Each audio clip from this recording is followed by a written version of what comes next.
Stampin' Friends. It's Stamp Ventures with Shauna, Stampin' Up! Demonstrator from Moose Jaw, Canada. Coming to you live on, let me check here, November 25th. Wow, 1 month to Christmas. Eek, I better get going. Yeah, so it's just after 9 o'clock on November 25th. So if it's around that time in your area, that would be like 9 o'clock Central Standard Time or Saskatchewan time, then you're catching it live. And if it's after that, I guess you're catching the replay.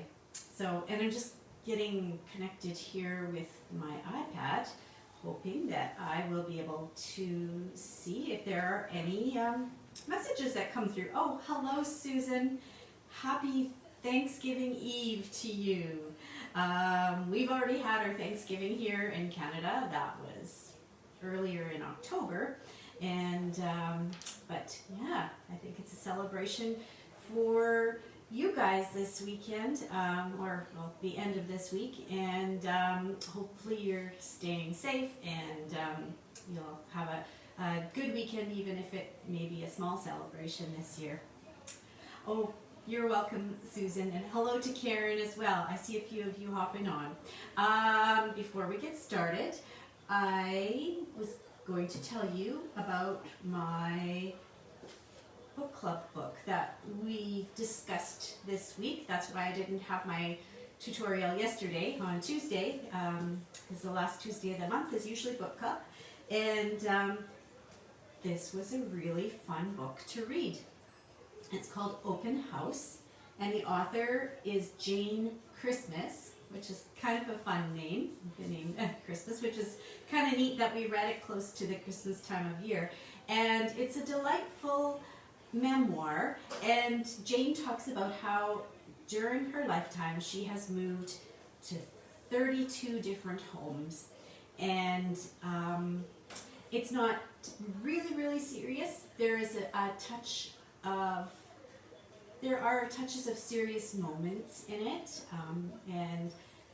but she finds a humorous and an engaging way to talk about things that happen in her life, and I really recommend it. So if you get a chance, look up Open House by Jane Christmas and enjoy. It's a nice light read for this time of year.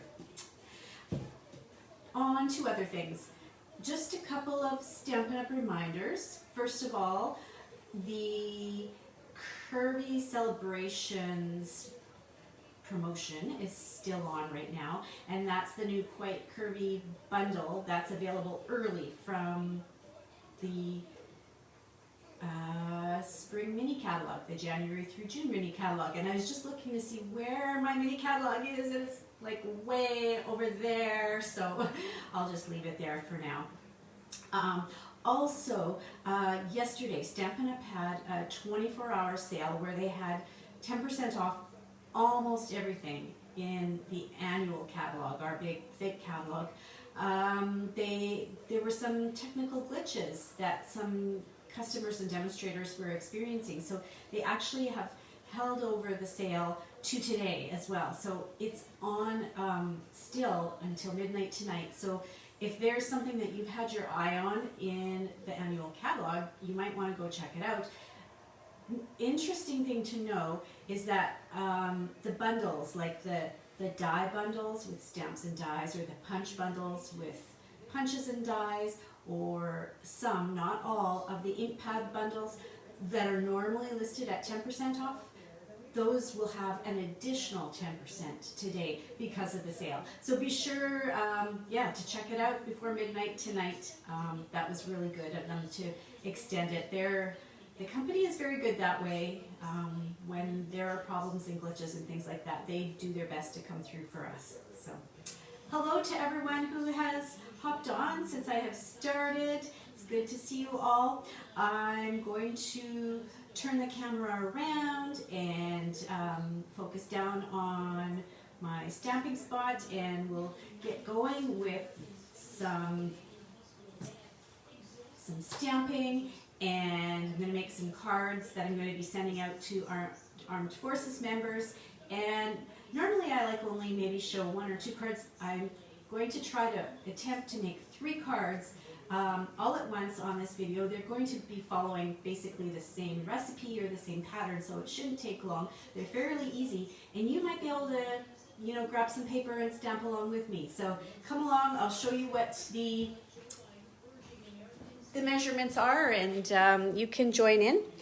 And hold on tight because I'm going to move this camera down. Hopefully it won't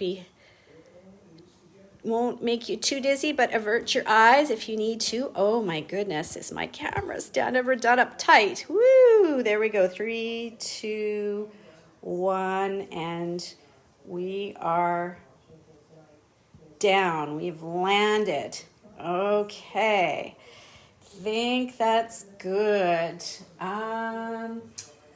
And I'm just going to put my headphones on because that will help so that maybe I'm a little clearer.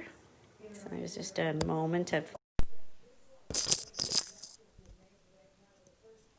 Okay. You can see my cord from my headphones. I think I'm hooked up and going now. If you can hear me, maybe you could just, you know, press that thumbs up. Hopefully the headphones and the microphone are all working together. Sometimes it's hard to tell how things are coming out at your end. So, you know, yeah, just press that thumbs up if you're able to hear. Oh, thank you. I appreciate that. Yep, sounds like I'm coming through now. One of my Stampin' friends, Janet, posted this just a day or two ago. And I thought, oh, this really applies to me. Yeah, nothing in common with people who wash, dry, fold, and put away their laundry in one day. And it was like both sides of the coin on the comments in her Facebook post. Some were like, what? I do everything all in one day. And then others are like, oh yeah, I can really associate with this. And that's totally me. And I loved Janet's response to one of the people who commented. She said, yeah, I wash and I dry all in one day.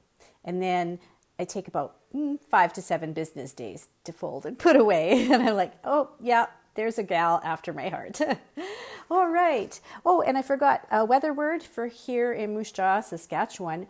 We were just a couple degrees today above melting. So we still have snow on the ground, but it was so lovely. It was sunshiny and there was water running, and I guess I'll call today's weather phrase walking on sunshine. So it was a lovely day. Oh, Susan, you say, me too, from start to finish. I can't see laundry laying around after it's done. Good for you. Yeah, and some days are better than others. Sometimes I will get at it right away, and sometimes when I've got other things going on, I know that laundry's not like, you know, food left out on the counter. It's not going to go bad. It will just wait for me. So, okay. So, I'm going to make a couple cards here. If you are interested in mailing out some Christmas cards, this is the address that you can put on your envelope. And I read through the description, and basically they've said you can't put anything in the envelope other than like a card or a letter, communication. I guess they don't want you to slip in things like, you know, like a stashed tea or a chocolate or whatever. You're not allowed to send any of that kind of stuff. It just has to be, you know, a Merry Christmas message and thank you for your service and that kind of thing. And, oh, you know, I looked up the date of when these are supposed to arrive in Belleville, Ontario, and I think it's December 9th. So we've still got a few days, but that's why I wanted to do these cards tonight so that I will get them on the go and arriving in time for them to send them off to the Forces members who are stationed overseas and different places where they're not at home.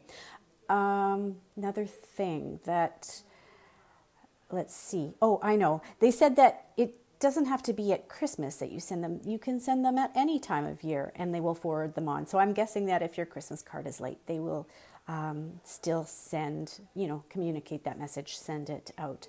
So I'm sure they, get quite a few people who send cards, but any that we as card makers can add to their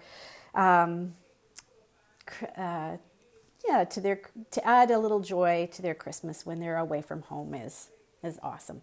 Okay, so the pieces that we're going to be working with tonight, I'm going to be using card bases that are the standard 8.5 by 5.5, scored at 4 1/4, and my card bases are all white.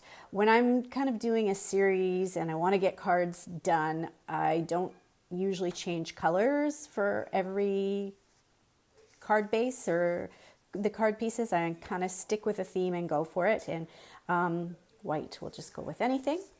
Then the next layer that we're going to be working with is either foil or cardstock. I'm using some different layers for this.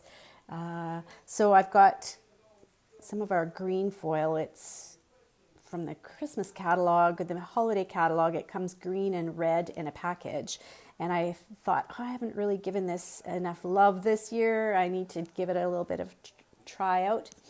And then I'm also using some silver foil, from which I've already die cut a shape. I've die cut a bell. And I'm going to be using some of our balmy blue glimmer paper, from which I've already die cut a snowflake. So yeah, 5 and by 3 3/4 for that layer. So let's see, where am I going to put these layers here? Oh, and for this piece, I think I'm going to try punching a tree. I hope this works out. It's kind of, work on it and try as we go, and we'll see how it goes. Oh, Denise, shoot, I am late. I got my time zones wrong. No, probably Denise, it's probably me who's late. I'm just getting started, really, just 5-10 minutes ago. So I'm going to, when I punch the tree, I'm going to push the punch in as far as I can, because I'm going to be using both pieces. I'm going to be using the large rectangular piece and the punched tree piece for my card. And so there's three different takes on today's recipe. Now when I was getting ready to make this, I shared the pieces for making this card. One of my Stampin' friends said, oh, I've got some dies to cut things with a cut and embossing machine, but I don't have embossing folders. And because I had suggested for this next layer, it's 4 3/4 by 3.5, same color as the base, and embossed with an embossing folder. And so, like for this first one, you might not be able to see it so well, but I've used the subtle embossing folder. And then for this second one, I ran it through with I think it's called Dainty Diamonds embossing folder. But for this third one, I haven't done any of the dry embossing, because I promised Roxanne that I would show her a way to achieve an embossed look without an embossing folder. And so here we go. This is okay, I'm going to leave that on there just so I don't get that mixed up. Here's how it's going to work to create the faux embossing folder. What you need to do, or a faux embossing layer, what you need to do is take a piece of cardstock that's in the same color and cut or punch a whole bunch of pieces from it, because you're going to layer those pieces on, and it will give the suggestion, it will give the idea of faux embossing. And to make it fast and easy, what I'm going to do is I've got a piece of, this is our, I always forget which side is the sticky side. It's this side. This is some of our adhesive sheets. So I'm laying, sticky. I'm laying these pieces of adhesive sheets. I probably only need one. Yeah. These are really handy. So now I've got, this is an old punch that Stampin' Up! Used to have. And basically I'm punching out a whole bunch of white stars. I could die cut too. I could have die cut a whole bunch of snowflakes, you know, whatever shapes that you want in your background. Just that the star punch was quick and easy to use. And I'm going through both layers. I'm going through this, the white cardstock on the front and the self-adhesive layer on the back. And I guess, let's see, how many have I got? Well, I'll punch it just a couple more. I want to make sure that it is very starry and nice for Christmas. I just need to be able to reach in with my punch there. So yeah, it works with either. You can emboss, or sorry, die cut some shapes or punch some shapes. Okay, that's probably good. All right, so now all of these stars have an adhesive backing, and I'm going to take my piece of cardstock that's cut to the right layer, and I might want my take your pick tool for this. This is probably going to be, you know, there's always something that's just a little fiddly and tricky. Oh, where is, oh, there it is. And this is probably the fiddly, tricky thing of today's card, is getting that adhesive sheet, that adhesive layer off the backing. I wonder if I can just dig in there with it. Oh, there we go, just to get it started off the snowflake. And basically the adhesive sheet, yeah, it turns the little pieces into stickers is the deal. Okay, so let's turn these over and try and get a few more of these started. Yeah, oops. As long as I don't dig right through the whole star, it's okay if I scratch the back. Oh, that star's going to have a little bent point to it. There, I'll get a few of these started here. And the thing about this is if you've got one that's bent, you just, okay, so this little star here has got a bent arm to it. I'm just going to make the bent arm go right off the piece of the cardstock layer here, because what you want to do is scatter the stars around to make them look just like you've created an embossed pattern all over.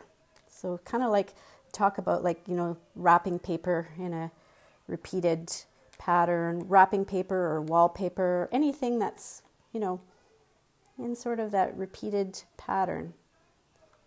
Oh, I'm so glad I've got this take your pick tool, because it makes it easier to get those backings off. But I love how quick it is. I could easily, you know, use a, oops, that one I took the whole, yeah, separated the cardstock. Can't use that one. You could use like a little daub of liquid glue, liquid goo. You could use goo too. But this is, once you get that adhesive layer off, it's super fast. And I'm going to kind of avoid putting stars in the middle, because that's where my focal point is going to be. So almost done. And you can see that what happens is when you're adding another little punched piece on top in the same color, it creates a tone-on-tone look. And it's creating shadows is what it's doing. That's basically what happens with embossing, is that because you've raised a piece up, it's the shadow that causes you to see the design in the paper. And so, yeah, we're just creating some raised stars, and we have a bit of some shadows going here too. Okay, almost done. Let's see, I think we need one down there. Okay, we'll put one up somewhere around here. I don't know, something like that. And now I'm just going to grab my paper snips. Hopefully these are good. And I'm going to go around to the back, and can see that the adhesive sheet is very strong. The little pieces are sticking to the blades of my scissors, but there we go. So Roxanne, I don't know if you have a chance to watch tonight, but there is Faux dry embossing with some stars, and you can use any shapes or designs that you like. A little tail of something like that. All right. I think I'm going to use this with my green card. I'm going to do the green layer first. So now I'm going to take my embossed piece or faux embossed piece and layer it onto the green foil. I'm going to get my green glue to glue onto the green foil. Okay. One thing I've learned is that I'm definitely not going to be putting liquid glue behind the foil piece because maybe you've heard me say this before, but the foil piece is like a mirror or a magnifier, and any lumps of glue behind it just get completely magnified, and that doesn't look so good. It looks lumpy. So I can do this on the white because it doesn't look lumpy behind it.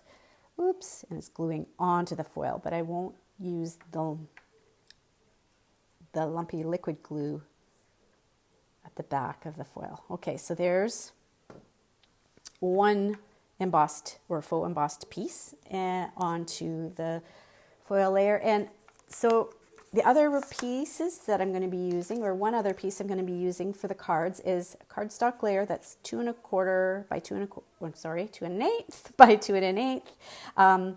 It's also same color as the base and the embossed piece.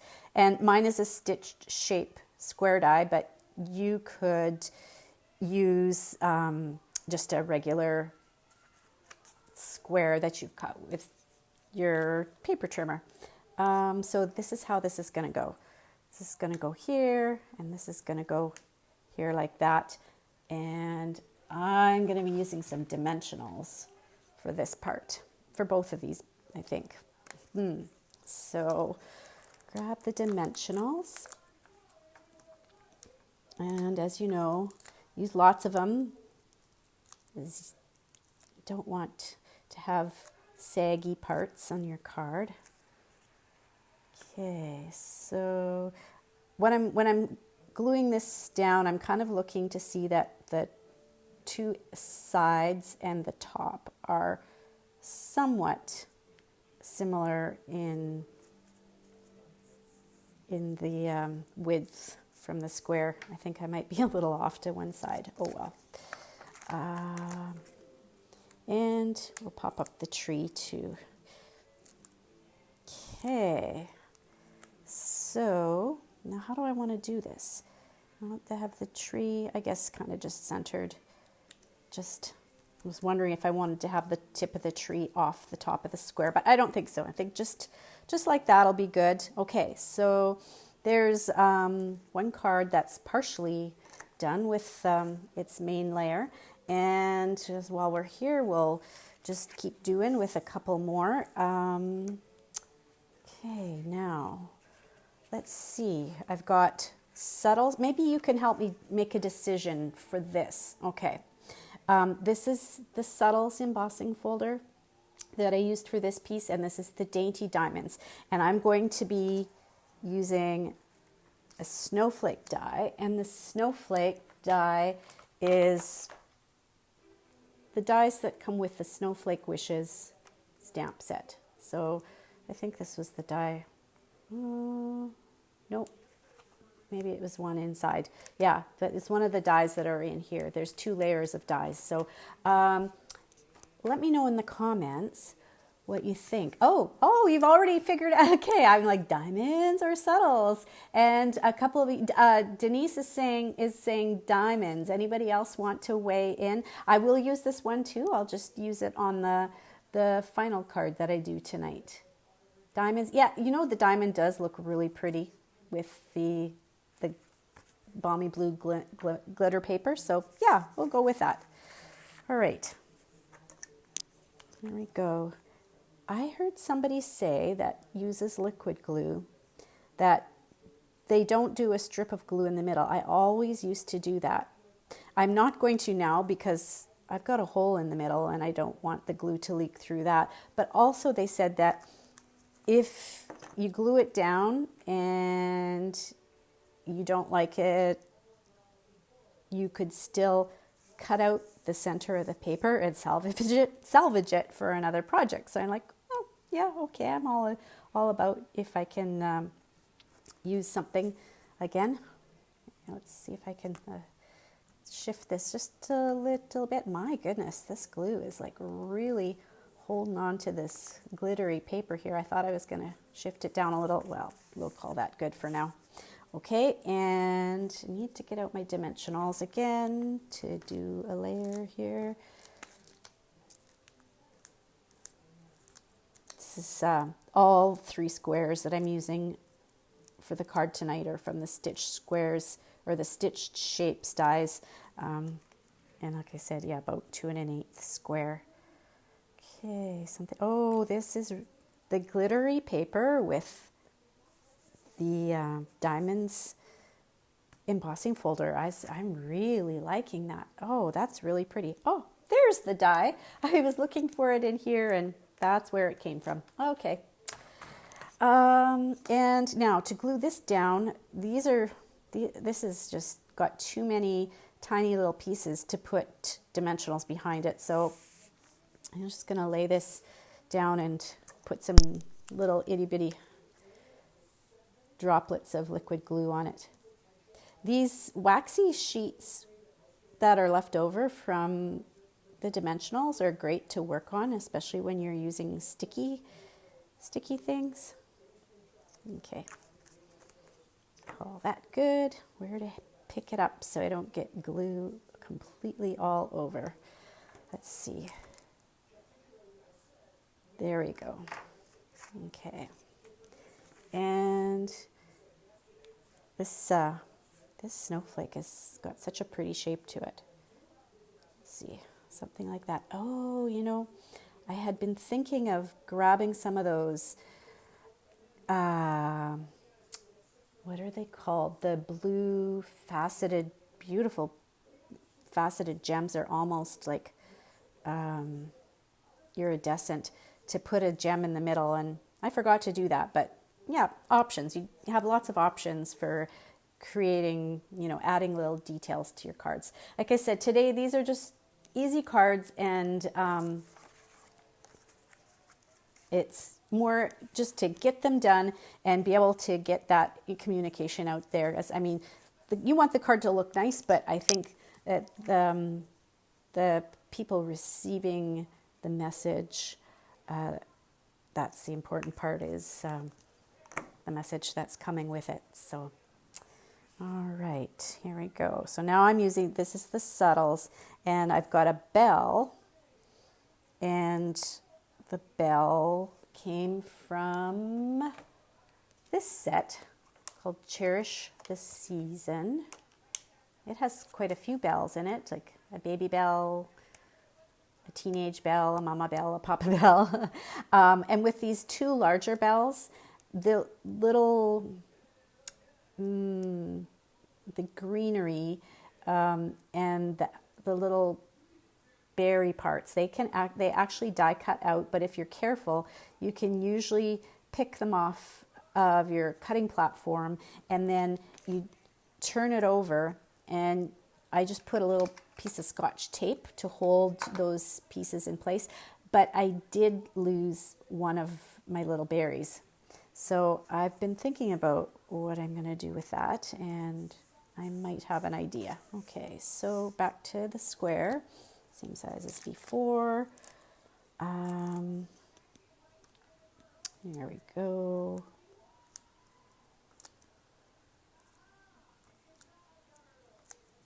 And oh, hello to a few more of you who have hopped on. And Diane, thank you so much for your kind words. And I love what, well, I think last year was the first year that I really learned that this is something that we can do for our armed forces members. And it's so ironic. I mean, I've lived here in Moose Jaw since 1980. So like, I've lived here for 40 years, and we have a Canadian Forces base. It's the home of the, well, yeah, basically it's the home of the Canadian snowbirds. And so I, been very close here, living close to this base for a long time, that I don't think I realized that we had the option to send Christmas cards out to them. And then I think it was probably a stamping friend that shared last year that we could do this. And so I sent out a few last year, and I thought, yeah, I got to get going on it again this year so we can get these in for the deadline so they can send them out to those who are serving away from home. Okay, so there is that one little berry piece that's missing.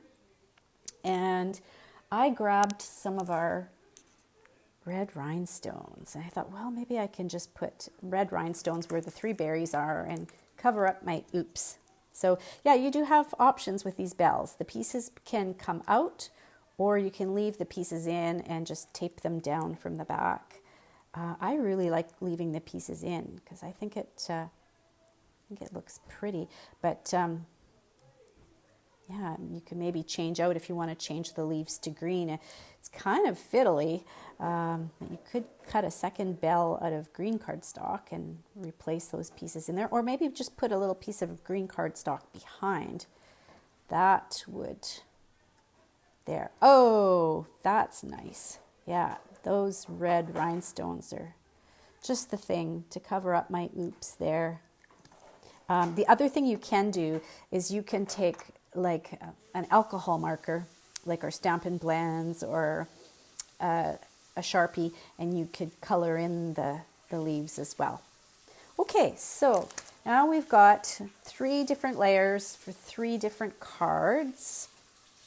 And for those of you who have just joined on, this is the faux embossing. It's just you take shapes from the same color of paper as the layer that you're working on, and you glue those shapes, and it creates an embossed look, but without an embossing folder. So now I've got, oh dear, I can feel I'm getting tickly in my throat. I hope I'm gonna make it here through this.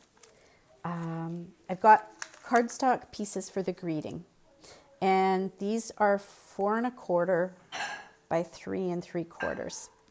And look at how many I've cut. When I'm going to stamp on tiny little pieces like this, I like to cut extra because sometimes you don't always get your words going straight, as straight as you'd like. And so this gives me some a few options to get it straight, a few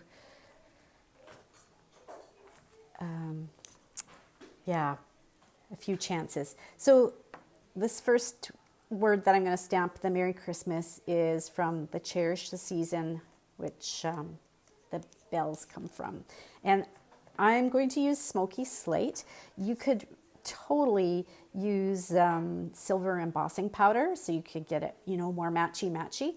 I just thought, I want to get these done and get them in the mail, and I wouldn't have to worry about making all the noise and mess for the video. So smoky slate is a nice matchup for the silver foil.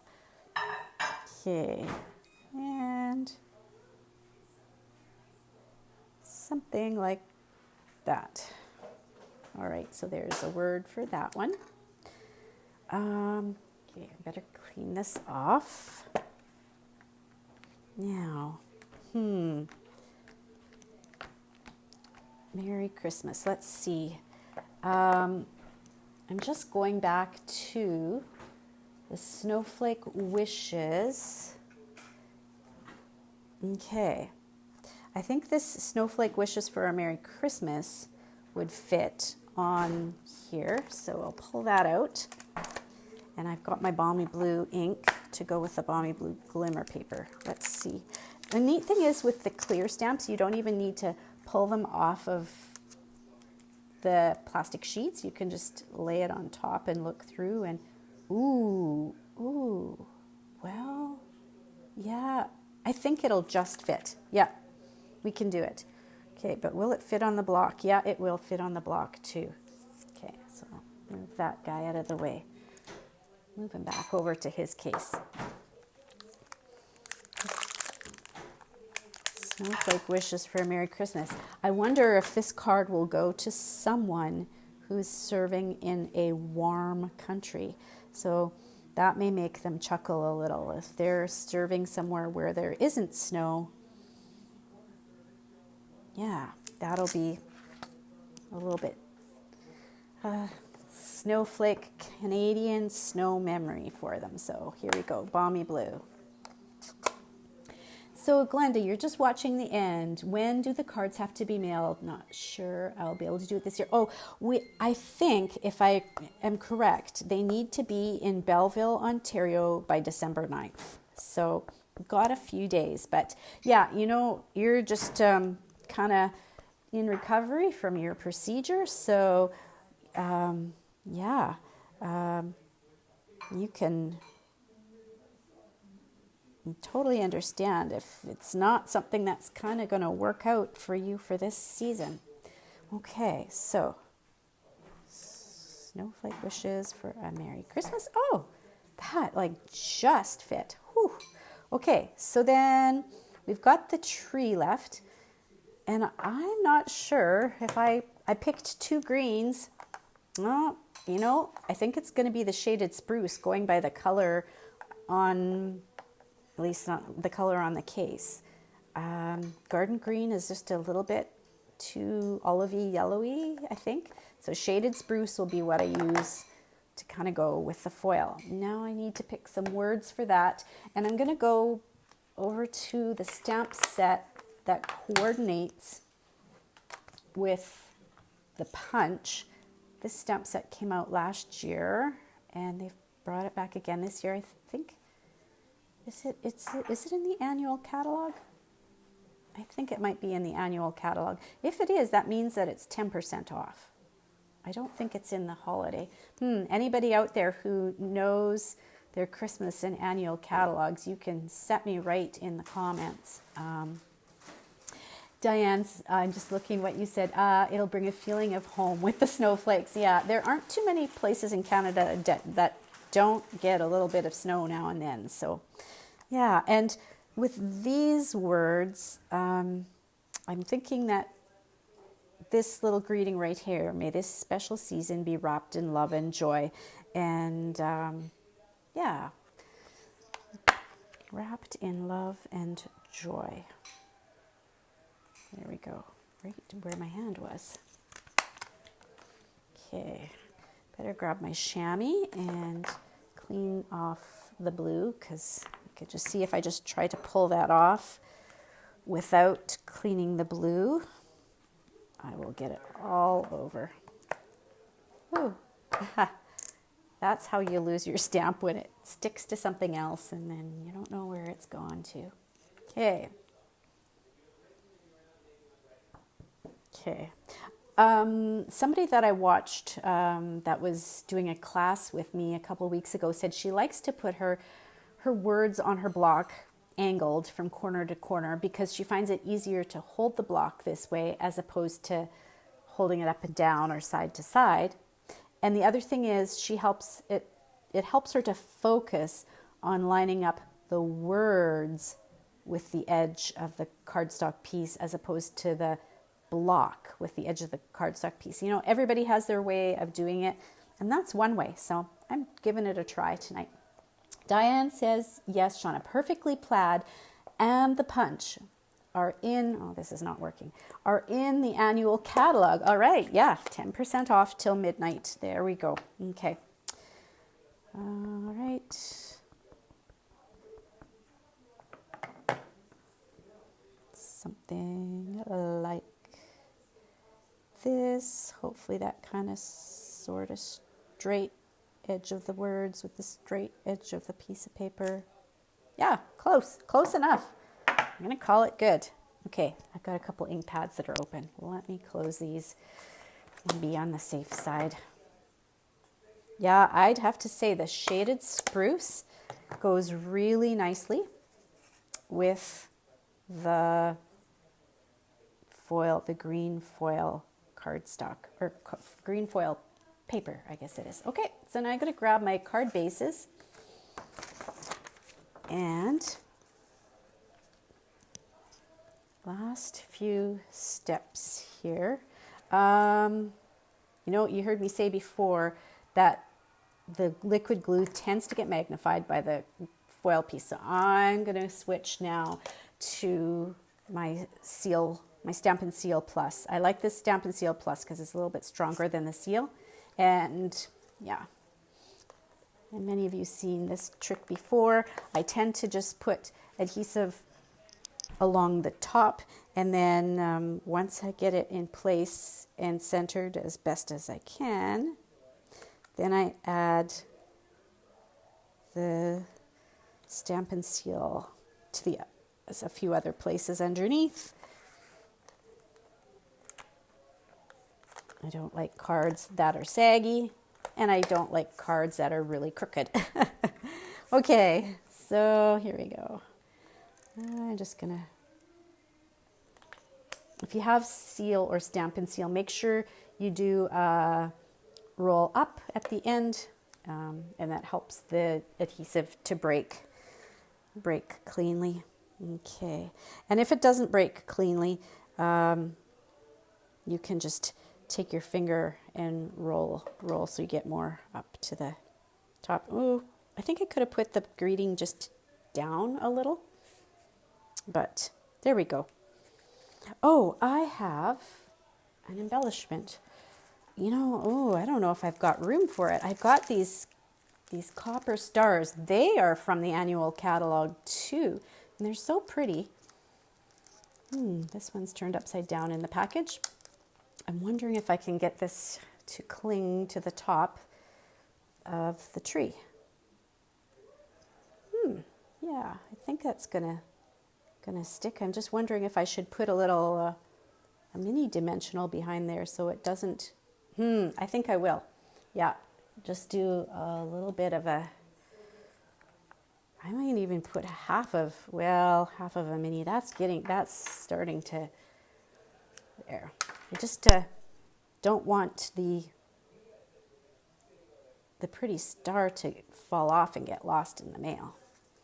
Okay, so I'm gonna throw that behind, and there's just a tiny, tiny bit of the dimensional sticking out of the top, and that will give it a little bit more to hold on to. Oh, okay. I was trying to straighten it. There we go. Okay. Tree is done. I guess you could put a little bit more decoration on the tree, but I think we're kind of going with the stars as being the focus on this card. So if you've joined me late, this is the idea of the faux embossing with punched or die cut pieces on the layer of the same color. Okay, and now the snowflake wishes. Got my base for it. Just about done. And you could put a rhinestone or something in the center of the snowflake. That would look pretty. Yeah, I think whoever gets this card is really going to enjoy it. The snowflakes with the dainty diamonds embossing folder is really pretty. I love how sparkly this paper is. Okay. Oh, thank you, Denise. I'm glad that you like the cards. Again, there is no rocket science about today's cards. It was just, I want to get some done. And is there anybody out there who is also working on cards? Just curious if you've had time to pull out anything and are working on either for Armed Forces members or for your own Christmas card list. Anybody? Leave us a little note if you are working on something. And if you do happen to make a card or two, I'd really love to see what you've come up with. If you happen to, if you use this recipe, that's great. Or if you have, created your own design, please share with us, because I think that's a wonderful thing about card making is that we learn so much and get so many ideas from each other.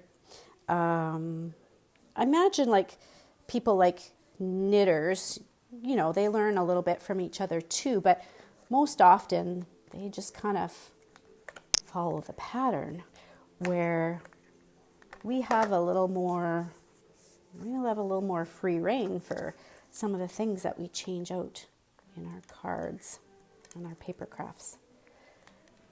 Okay, Karen says trying to get 5 cards a day made for your own Christmas card making. That's a great idea. I like the goal.